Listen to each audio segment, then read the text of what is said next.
You're listening to Interviews, the podcast that cracks the entrepreneurship code. I'm your host, Laurent Autin.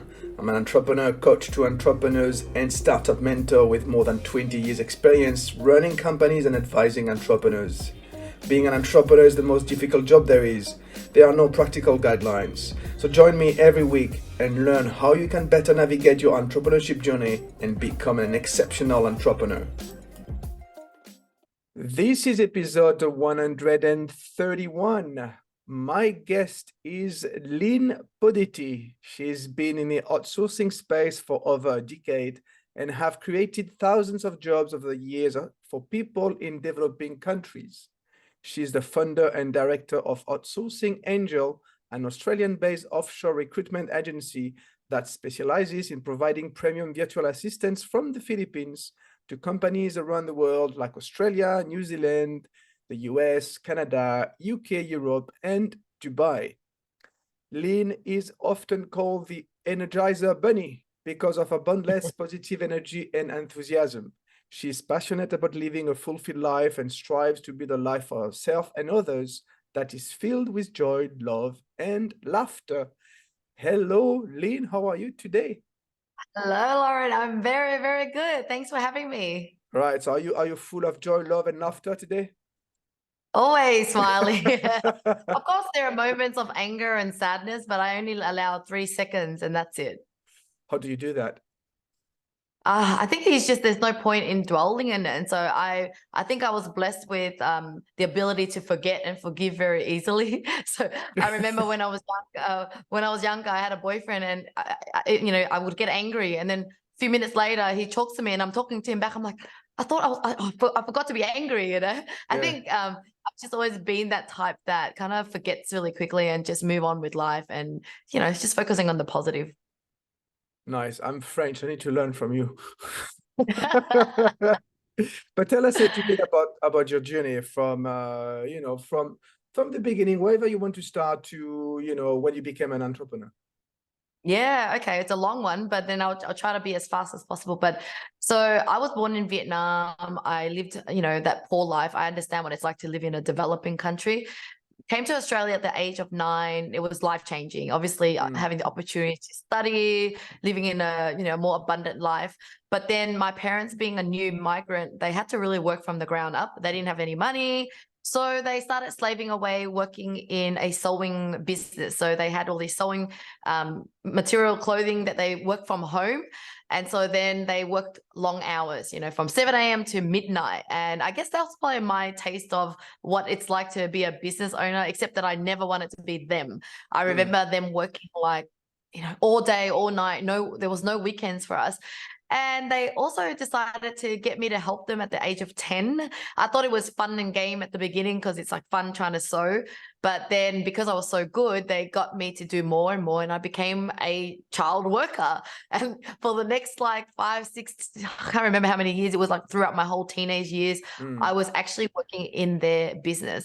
And I was like traumatized. Like, let's just say I was crying, I've sewn it into my finger. And that's when I really just, I had a falling out with my parents because they were strict, but they were also forcing me to do things that I don't want to. So I ended up running away from home. And then I end up having a kid at the age of 20. So I now have a 19-year-old son, but there's no regret there because I had him, I was really determined to be successful because I didn't want their words to come true.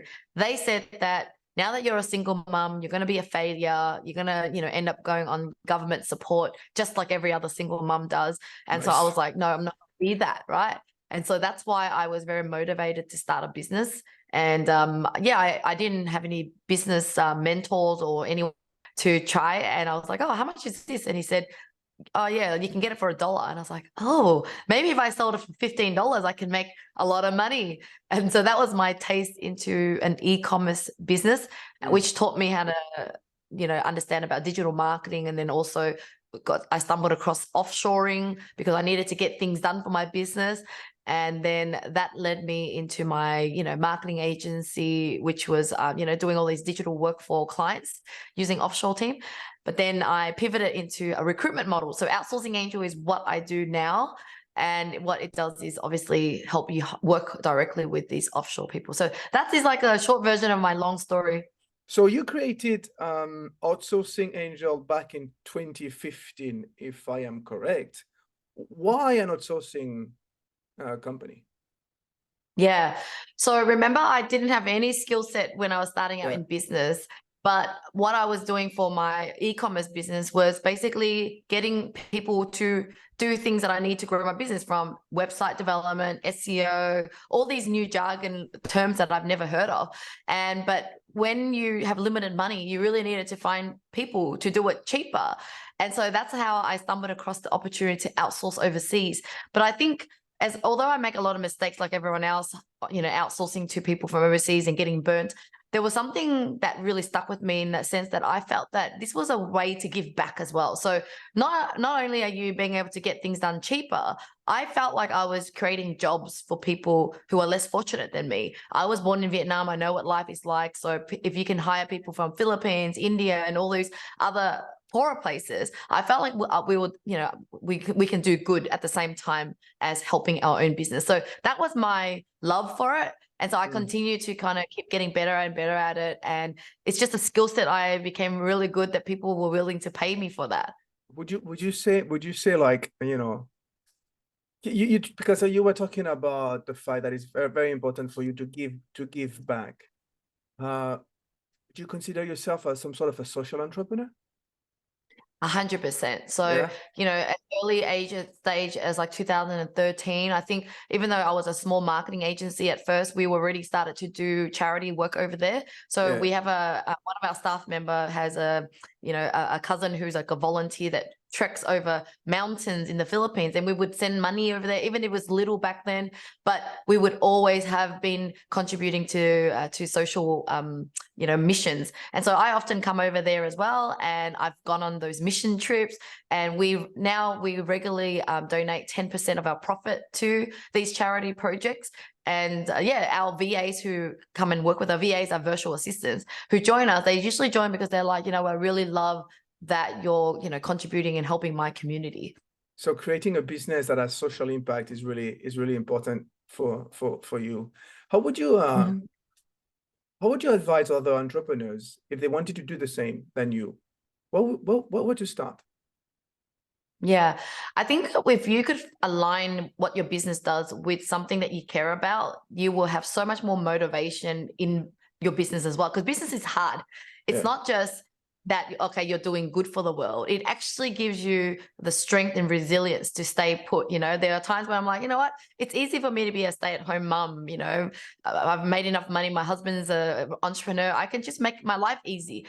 But then I felt like I can't help to keep waking up every day to really, make sure that my staff have a job. We are, creating a better world. And it just makes life so much more purposeful, because business can be kind of repetitive, grunt work. Every year you're always learning new things, new problems to deal with. But when you're on a mission to change the world, it's so much more meaningful. So you're talking about purpose, the importance of purpose. It keeps on coming back into all the discussions that I have with my guest. And actually on that point, I specialize in bottlenecks, right? So I help entrepreneurs get unstuck because they become the bottleneck in their business. What I've seen a lot is that when entrepreneurs lose clarity of direction, so they lose their sense of purpose, they get stuck. Because they don't know if they should go like straight, left, or right. Do you agree with that? Has it happened with you? Look, I've been distracted in that I have a lot of different ideas, more like it. Yeah. I think as an entrepreneur, you kind of feel stuck because you're like, what's a good idea, and at the beginning you might try a lot of different things, but through those trials, it's not a waste, I guess, because now I'm very clear in that I love this particular business, Outsourcing Angel. And if anything I want to do, it's all about growing this particular business. I have a lot more clarity. Whereas before I did try to start, another video agency, another animation agency, even though they were all outsourcing model, meaning I use offshore team to do it. I just didn't have as much passion for as this original business that I had. But I just thought that maybe I could try different things, you know. But then now I come back to it, and I think sometimes it is about trial and error before you actually feel the pain or feeling like this is where you belong.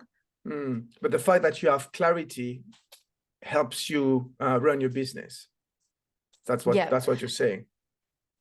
Yeah, and the longer you are in your business, the more clarity you will have, because when you're new in business, things can just feel, everything seems possible, and you're trying different things, and you feel like the more things, the better, but it's actually the less things, the better. And then you'll eventually have more teams and processes and systems that then makes your life easier. And it's applicable to life as well. In life, if you don't know what you want and you haven't got a system for things, right, then you will just feel overwhelmed and chaos. How many staff do you have right now? How many VAs do you employ? Yeah, so we have about 20 people working internally, and then about 60, 70 VAs that work for clients. Okay. And we do it all remotely. Right. And so you started in 2015 now, what, 8 years, 9 years later, 8 years later, sorry. Can you identify like the big milestones in your journey? Yeah.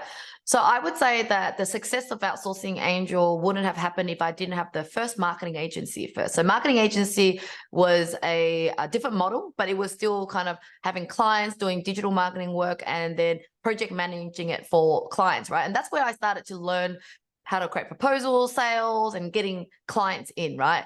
And then when I pivoted the model to, well, I'm going to be hiring staff member for you, which was called Outsourcing Angel. It only took me 3 years to become a 7-figure business. It became $1 million business in 3 years. But that's because I already had 2-3 years before that doing the marketing agency. So sometimes you can't compare your success or your journey with someone else's journey, because you don't know where they were before.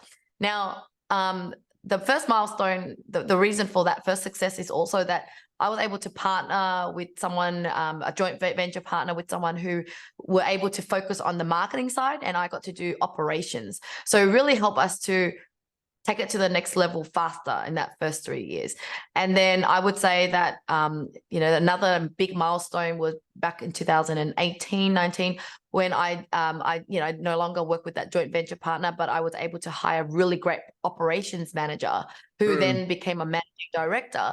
I guess it's almost similar in that I had someone else to be a partner with, in a sense, and they were able to really help me on one area of the business. Actually, the roles reversed. He was doing operations, and I am now shining in the marketing side. So I'm doing a lot of marketing work. And so that would be another key milestone. Another milestone that I would say is 1.5 years ago, we went from just being a VA recruitment agency, which is a very saturated business, like lots of people are doing it, to becoming more about a transformational business, meaning we want to help business owners to systemize their business, set up tools and automate it, and then placing the VAs in so that then they can remove themselves from the business, rather than just hoping that the person can come in and just fix everything. It doesn't really work that way. Yeah. It's interesting that your milestone, recruiting an operations manager, that's an interesting one. Why did you feel the need to recruit someone like that? Surprisingly, a lot of time my recruitment has never been a very strategic one. It wasn't like, I need a marketing manager because I want to do this, or I want an operations manager because this is what I want. I actually didn't know. It's always things that just happen to me. So for example, this operations manager came about because he was actually a client. He had a marketing agency, and he was an entrepreneur with a few business partners in Singapore, and he had a few VAs from us, but he also has expertise in remote company, digital marketing, and understanding how to work with VAs. But when he got bored of his business and didn't want to do anymore, he came to Australia and reached out to me and said, "Hey, I'm actually looking for a job again because I'm over being an entrepreneur. Do you happen to have a job here? Because I like your culture here." And I was like, oh my God, I need this guy because he ticks so many boxes. I didn't know what he was going to do, but I just knew he had the experience that I need. His background was also management consulting for KPMG, so a very big, consulting company. And so just with that qualification and skills, I was like, I need him. So when I hired him, I actually didn't know what I wanted him to do. I just like, well, this is what I'm doing. How can you help me? And then he started to fall into a place of, well, I'll do this for you, I'll do that for you. And it became just very operational and just took over it to the point that he even says, my goal is to help you to get out of this business. I'm like, wow, this is amazing. I didn't know that. I want that for myself. So that's what he did. And he just even taught, he actually coached me on how to lead the team, because even though I had a big team, I was still the decision maker. I was still the person, who calls the shots. Whereas he started to teach me to be a better leader. And so I was able to step back. Nice. So it also forced you to systemize your processes. Yeah. That's a difficult verb to say. And now you're selling the same to your clients. Exactly. And sometimes you think you are good at certain things and you think no one else can do a better job, but there is always someone better. So now I don't like operations. I prefer to be doing marketing. Back in the days, I didn't like marketing because I didn't know how to do it. But when I learned it, I became better at it. And so I just love that business. You can always discover more of yourself. Yeah. And where do you want to take your business to? What's your big dream? I mean, apart from getting out of it. So when I say I get out of it, it more means like I don't have to be working inside it, and I can just like work if I want to, get out networking, meeting people, the fun things that I do naturally anyway, right? So for me, it's always about progress. So I'm not fussed about taking it to 100 million, 1 billion. It's not about those money goals. It's about how do we keep on getting better every year. Whether it's the business becomes more profitable, or it means that we have a bigger team that is more fun, or that we're serving more clients, or we're doing cooler things. I just don't want us to be going backwards, but I want us to go forward. But at the same time, no one is suffering. What I mean by that is if we're so focused on numbers and goals, we could be burnt out and pressuring ourselves. It's not necessary. I'd rather that we're happy, peaceful, growing steadily, and feeling fulfilled because of the progress. Any big plans or any untapped opportunities you see?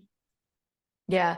Well, since the new service that it's called Systemize and Scale Up, where we go in and actually systemize people, it is quite new, 1.5 years. So there is plans to really grow it. We just need to hire more smart consultants to work on this area. And, from there, it's about like, well, what happens after you've helped them a little bit at the beginning and put a VA in? What happens after that? Maybe it's more about running their business with better management skills and metrics. And I don't know, we're always thinking about, now that we've done this, how can we do that better? So it's not always about like completely new services, but it's more about fine-tuning the current services and becoming better. And we just can't really plan too far, because I feel like we just never know what we discover as we're going along. But one question that people always ask me is like, are you thinking about selling or anything? And every time I think about that, I just don't feel like I want to sell, only because I've already created a lifestyle business, a business that it doesn't really need me to be there. It's online and it runs without me. It is like an asset, right? And so you can put the money in the bank and in other vehicles that don't even can pay you as much as a business. So when people say, are you going to build it and when are you going to sell it? It's like, I don't know, probably not now and not until I'm really older. What am I going to do if I'm sitting there retired? You're going to start something else. Yeah. But starting something else is really hard. Like what I've experienced in the recent years is that just because you've been in business for many years, it doesn't mean that starting a new business is easier, right? So it still takes everything from ground up, trying to like, prove that the product works, the service works, and getting the customers to understand this new service, building systems and process.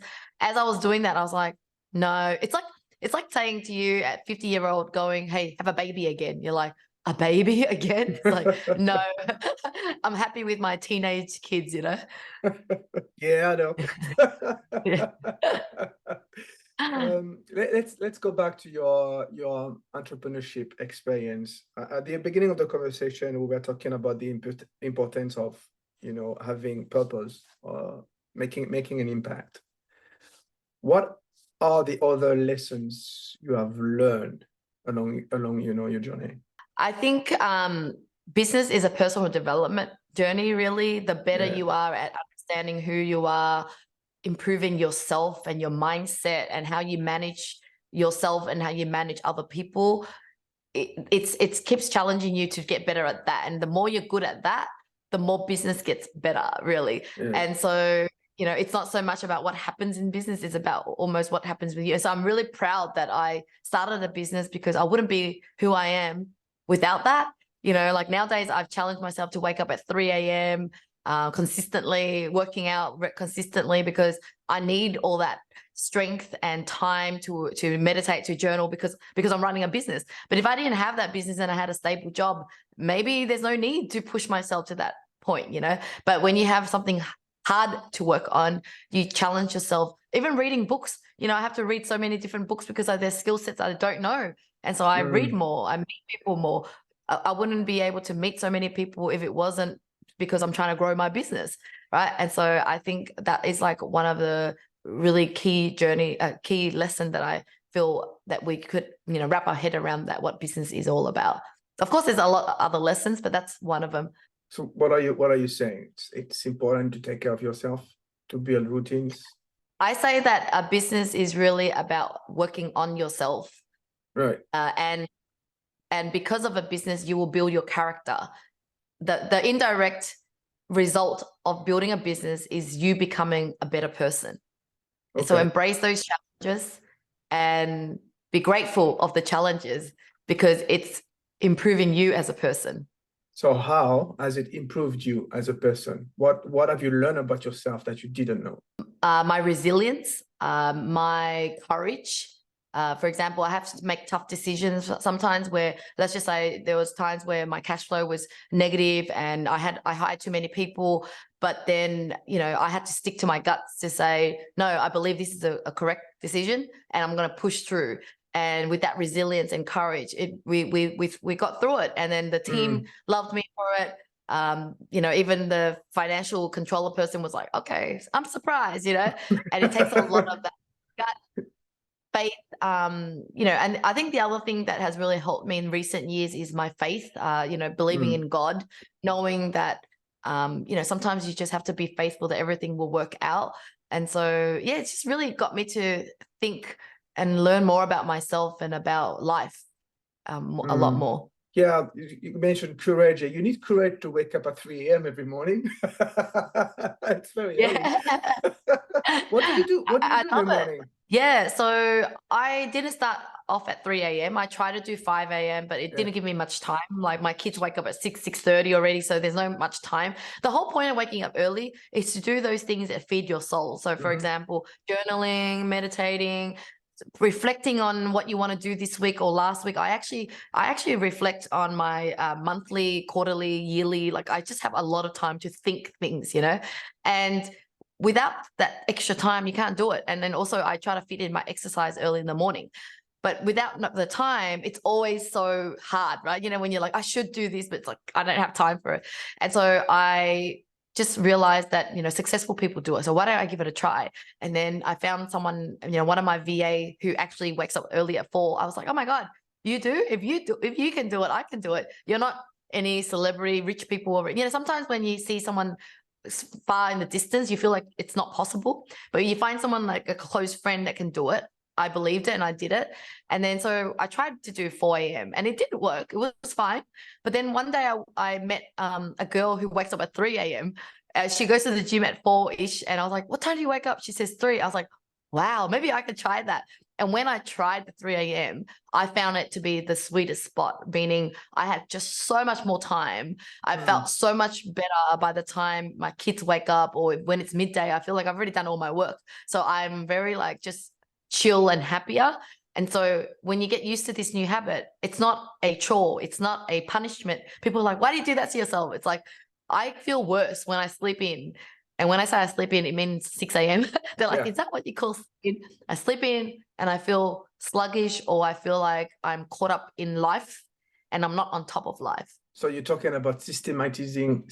I can't say that verb. It's crazy. Systemizing your life also, like you do with your business. Exactly. And I have time to plan things around my personal life too. It's like, I want to take my husband on dates, or I want to plan holidays. And, there's a lot of things people want to do, but they don't have time. And I have that alone time to do it. And that's why I still wake up early on the weekend sometimes. I mean, sometimes it's because sometimes I do go out late and I would sleep in, but I have that weekend to do a lot of important things in your personal life as well. Amazing. What time do you go to bed on the evening? So my rule is I have 6 hours sleep minimum. Yeah. And if it means that I go to a dinner late at 10, 11, that means I would have to sleep in. So I would never sacrifice on sleep. It's not about 3 a.m. is the rule. It's minimum 6 hours. And so at 9 p.m. is when I sleep. I sleep a solid 6 hours, and I still have to use an alarm, and I leave the alarm outside because if I put it next to me, I will default to turning it off and go to bed like everyone else. But the book Atomic Habit from James Clear taught me how to hack it a little bit, so putting the alarm outside and putting it, even there was at the beginning, I even put it in the bathroom. So the next thing you do is you brush your teeth, you wipe your face, and you're awake. Nowadays, I don't have to worry about putting it in the bathroom. I just have to put it outside. And sometimes I'm still sleepy, but I'm like, oh, I can't be bothered walking all the way to bed again. So I actually stay up because I'm already up and standing far away from the bedroom. Yeah. I want to stay on that topic of the importance of self-care. You mentioned something that you do is journaling. Can you explain what is the process of journaling and what do you write about? When I first started over 11, 12 years ago, number one was I was going through a lot of bad times. So if I was just writing what was happening in my life, it was so therapeutical. That's a word I can't pronounce. I felt like you almost have this best friend that just listens, that doesn't talk back, that doesn't butt in. And you just purge out all these feelings. So I used to write every day about my feeling. And I was going through a breakup at the time. That was my beginning journey about gratitude as well. So I would write down also, what am I grateful for? At the time, it was so hard. It was like, there's nothing going good about my life, but all right, fine. I'm thinking about the weather, just basic things. But then it became a habit where I just felt like without doing it, I didn't feel good. I didn't feel like I got myself in a positive mood. Or when I don't journal or write things down, I feel like it's all stuck in my head, and so nowadays my journaling is a lot different. At the beginning, it was in an app and I would write long, almost like a Dear Diary journal, whereas now I created in Notion my own kind of columns of things. So when I journal, I wrote like, how do I feel when I wake up right now? Like, it's just a keyword. It's like I'm feeling motivated or not, or sad or whatever. And then I write down like, I even journal down my dream. So because I wake up at 3 a.m. in the middle of my dream, I found that I always remember my dreams a lot more. When you sleep to the point that you're kind of half waking up already, that's when people don't remember their dreams. But I remember dreams all the time, and noting it down and reflecting on how funny some of the dreams are is actually really exciting. And then, just writing my gratitude, how I'm feeling today. It's almost little prompts of columns of questions that makes it easy to write. And then I just recently had another column about, my eating plan. I found that whenever I don't plan what I'm going to eat today or how I'm going to approach my eating today, I tend to eat all over the place. But when I plan it, I'm like, okay, what's happening today? I've got a lunch, I've got a dinner. Okay, so that means I won't start eating till lunch. Like you actually pre-plan your day. And so anything that you pre-plan helps your day to be a lot better. Well, I think there's a lot of lessons here that people can learn from. The importance of, for me, it's always about the importance of taking care of oneself. Especially when you're an entrepreneur, because this is such a difficult and complex life. There's so many things that you have to worry about. You've heard about the emotional roller coaster, right? Yes. And I always say, like, if you can't take care of yourself, how can you take care of others? How can you take care of your business? How can you take care of your family? And well, I'm very happy that you are taking care of yourself and showing the examples. because Yeah, thank you. I mean, without us, there's no life, you know. Like, because I had a son very young, I wanted to make sure I'm happy so I can raise him. If I'm not happy, I'll be a miserable mum, and there's no, and you will be and you will be a miserable entrepreneur. You will be a miserable leader. Yeah. Yeah, because what you do and who you are transfer into your business, right? What would if I was to ask, the people you employ, how would they describe you as a leader? I actually asked them this recently. Oh, really? They were half serious and half mucking around, but they would say I can be intense. And what it means is like I'm very passionate and I would be like full of energy and ideas, and it kind of makes them work a lot faster and crazy. And so my managing director has a way of kind of like telling me to chill, let's park this here and can we revisit? So he kind of like knows how to challenge me back. Otherwise everyone else kind of feel like, whoa, this is like go crazy intense. But I would say that they do say that I am generous. So I would always try to take care of them, surprise them with gifts. And, you know, a lot of the charity work or company trips we do, it really comes from the heart.